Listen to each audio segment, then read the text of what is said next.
The phone call came at 7:23 a.m. on a Tuesday morning, exactly 3 weeks before what was supposed to be the happiest day of my life. I was sitting in my modest apartment sipping coffee and reviewing quarterly reports for Phoenix Hospitality Group, my $2.8 billion empire that my family knew nothing about. "Emma, we need to talk." Dad's voice was stern, businesslike. "Come to the house. Now." I knew this wasn't good. Dad only used that tone when he was about to deliver what he considered important family decisions. The kind where everyone else had already been consulted except me. 20 minutes later, I walked into the familiar living room of my childhood home. Mom sat rigid on the leather sofa, her lips pressed into a thin line. Dad stood by the fireplace like he was addressing a board meeting. My younger sister Jessica lounged in the armchair, scrolling through her phone with that smirk she'd perfected since high school. "Sit down, Emma," Dad commanded, not looking at me. I remained standing. "What's this about?" "Your wedding." Mom's voice was ice cold. "We've made a decision." My heart started racing, but I kept my expression neutral. "What kind of decision?" Dad turned to face me, his jaw set. "We're not paying for this circus anymore." The words hit like a slap. "Excuse me." "You heard me." He crossed his arms. "This whole production you've planned, it's ridiculous. $75,000 for one day? The venue, the flowers, the photographer, it's all excessive." "We agreed on the budget months ago," I said quietly. Jessica finally looked up from her phone. "Yeah, well, that was before we realized how much money you were wasting on stupid stuff." "Like what?" "Like that dress," Mom interjected. $4,000 for something you'll wear once? And those centerpieces, who needs crystal and gold leaf at a wedding?" I took a deep breath. "I've been planning this for 8 months. Marcus and I." "Marcus," Dad interrupted with a sneer. "That's another problem. The guy works at a nonprofit. What kind of future is that? No ambition, no real income." "He's a good man." "Good doesn't pay bills," Mom added. "Maybe this is a sign you should reconsider the whole thing." My chest tightened. "You want me to call off my wedding?" "We want you to be realistic," Dad said. "Find someone who can actually afford the lifestyle you seem to expect. Someone with prospects." Jessica snorted. "Yeah, because living in that tiny apartment and driving a 10-year-old Honda really screams high expectations." The room fell silent. I looked at each of their faces. Dad's stern disapproval, Mom's cold judgment, Jessica's amused contempt. These people had raised me, supposedly loved me, and now they were dismantling the most important day of my life like it was a failed business venture. "So what exactly are you saying?" I asked. Dad walked to his desk and pulled out a folder. "I've already called the venue. Canceled everything. The deposits are forfeited, but at least we're not throwing away the full amount." My stomach dropped. "You canceled my wedding venue?" "Our name was on the contracts," Mom said matter-of-factly. "Legally we had every right." "The caterer too," Jessica added helpfully. "And the photographer." "Oh, and the florist." I stared at them in disbelief. "You canceled my entire wedding without telling me?" "We're telling you now," Dad said. "Consider it a favor. You'll thank us later when you find someone more suitable." "Someone who can afford you," Mom repeated.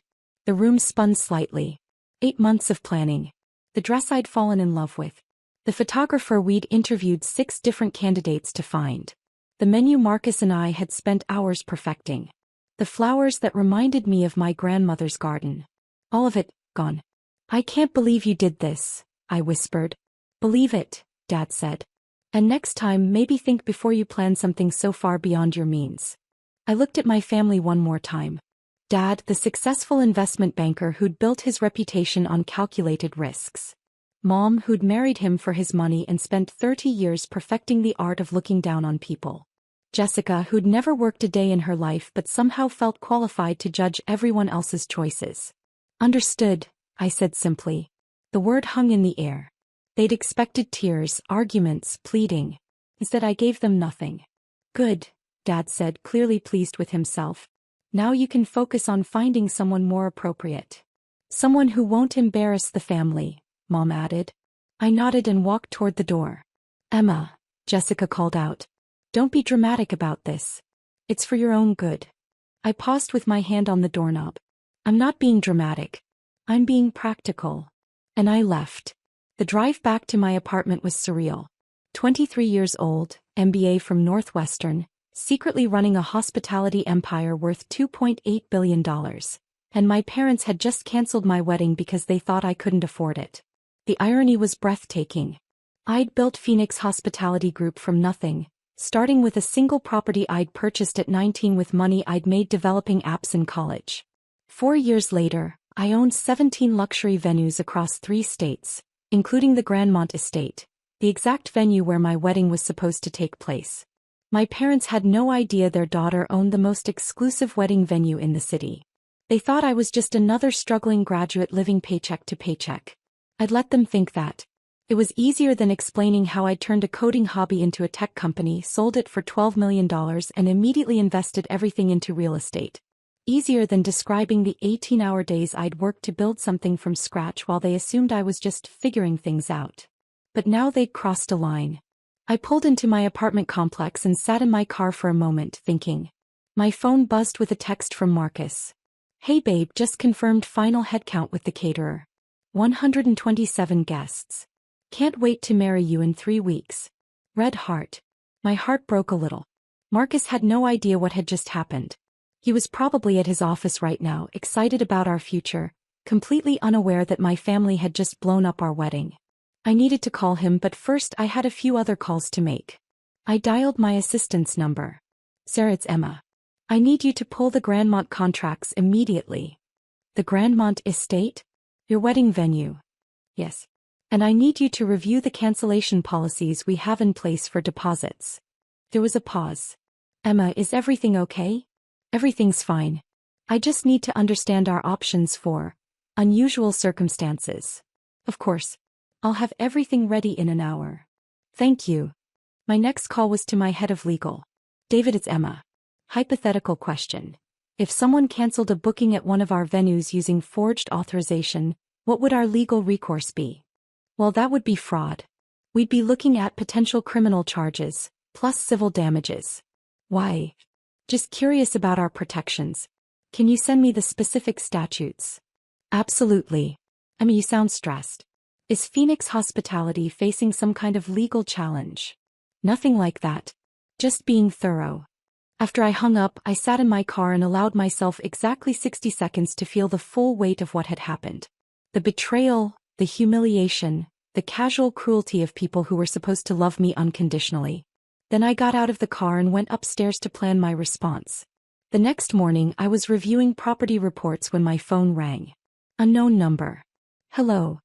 Emma. Emma, what the hell is going on? It was Dad and he was screaming. Good morning to you too, I said calmly. The venue just called me. They're saying they can't refund our deposits because the owner, personally canceled our refund. They're saying you canceled it. I took a sip of my coffee. That's interesting. Interesting? Emma, this is $7,500 we're talking about. They're saying the owner specifically requested that the Martinez family receive no refund under any circumstances. Don't me. What did you do? Did you call them and complain? Did you cause some kind of scene? I didn't cause any scene, Dad. Then why are they saying this? The venue manager kept talking about direct orders from ownership and non-negotiable policies and, Emma, what the hell did you tell them? I leaned back in my chair. Through my office window, I could see the Grandmont Estate in the distance, its elegant grounds sprawling across 40 acres of pristine lakefront property. I didn't tell them anything they didn't already know, I said. That's not an answer. Emma, you need to fix this right now. Call them back and straighten this out. I don't think I can do that. What do you mean you can't? The owner's decision is final. There was a long pause. Emma, how do you know what the owner decided? Lucky guess. This isn't funny. We need that money back. Do you have any idea how much $7,500 is? I almost laughed.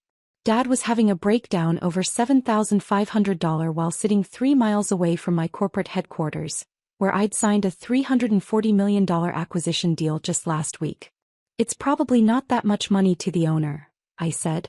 I imagine they make that in about 6 minutes. Emma, what are you talking about? How could you possibly know? His voice cut off abruptly. Dad? You still there? Emma. His voice had changed. Quieter now, uncertain. Emma, what's the name of the company that owns the Grandmont estate? Why do you ask? Just tell me. Phoenix Hospitality Group. Silence. Dad. Emma. Emma, what's your last name? Legally, it's still Martinez. But professionally, I go by Emma Phoenix. The phone was so quiet I thought he'd hung up. Dad, are you Emma Phoenix? You're Emma Phoenix. That's right. The Emma Phoenix? The one who built. Oh my God. Oh my God. I heard him calling to Mom in the background. Margaret. Margaret, get in here right now. What's wrong, Richard? Mom's voice was distant but audible. Emma's Emma Phoenix. What are you talking about? Emma Phoenix. The businesswoman. The one who bought the Riverside Mall. The one who owns half the venues in the city. That's our Emma. I heard Mom gasp. Emma. Dad's voice was back, shaky now. Emma, sweetheart, there's been a misunderstanding. Has there? Yes. A huge misunderstanding. We had no idea you were so successful. Why didn't you tell us? You never asked. But Emma, we assumed. You assumed I was a failure. Not a failure. Just struggling. Like most people your age. Most people my age don't own $2.8 billion in real estate assets. I heard something crash in the background. Probably Mom fainting. Emma, listen to me very carefully. Dad's voice had shifted into his business mode. We can fix this. We can call the venue back and... The venue you already canceled? Yes, we can uncancel it. We can reinstate everything. The whole wedding. With what money? What do you mean? Well, you said you couldn't afford it. That it was beyond your means. That I needed to find someone who could afford me. Emma, that was before we knew. Before you knew I could pay for it myself? Yes. Exactly. I stood up and walked to my window. Down below, I could see the Grandmont Estates event coordinator setting up for a corporate retreat. My corporate retreat. Dad, let me ask you something. If I were still just regular Emma, living in my apartment and driving my old Honda, would you have reconsidered? Pause. Would you have called me this morning and said, you know what, Emma? We were wrong. We love you and want you to be happy regardless of money? Longer pause. Emma. Would you have apologized for humiliating me in front of Mom and Jessica? For canceling the most important day of my life without even discussing it with me first? Emma, please. The answer is no, Dad. You would have let me stay heartbroken and weddingless, and you would have felt good about it. Responsible. Like you taught me a valuable lesson about living within my means. That's not. We were trying to help. You were trying to control me.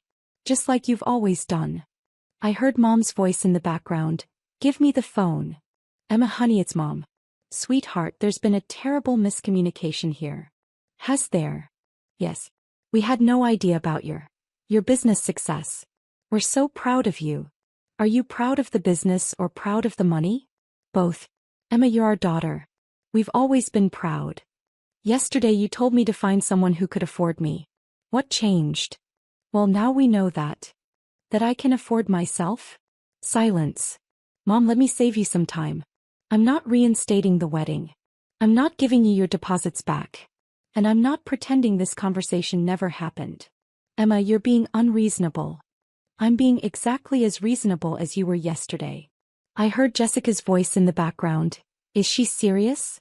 She's actually not giving us the money back. Put Jessica on the phone, I said. Emma, I don't think. Put her on. Fine. Here's Jessica. Hey, Emma. Jessica's voice was carefully neutral. So, this is weird. Hi, Jess. I had no idea you were like rich. Rich. I'm comfortable. Comfortable? Emma, you own half the city. Not half. Maybe 30%. This is insane. Why didn't you ever say anything? Would it have mattered? What do you mean? Yesterday you recorded my fiancé throwing my keys in a lake and posted it on social media. You called my wedding plans stupid and said I was wasting money on excessive things. Would you have done that if you'd known I was wealthy? Well, no, probably not. So you're only nice to people who have money? That's not what I meant. It's exactly what you meant, Jess. You treated me like garbage because you thought I was poor. Now you want to be best friends because you found out I'm rich.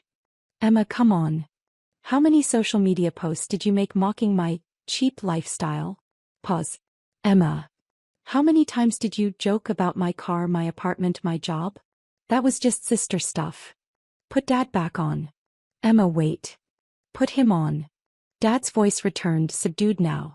Emma, we need to talk about this face to face. No, we don't. Yes, we do. Your family. This is family business. Family doesn't cancel each other's weddings out of spite. It wasn't spite. We genuinely thought. He thought wrong. About everything. I heard him take a deep breath.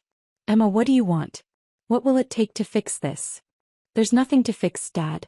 You made your position clear. I'm just respecting it. Our position was based on incomplete information. Your position was based on the assumption that I was worthless. Now that you know I'm not, you want to change the rules. That's not fair. You know what's not fair? Having your parents cancel your wedding because they think you're not good enough for their standards. Emma, please. I have to go. I have a board meeting. Emma, wait. What about Marcus? What about your wedding? I smiled. What about it? Are you still getting married? Of course.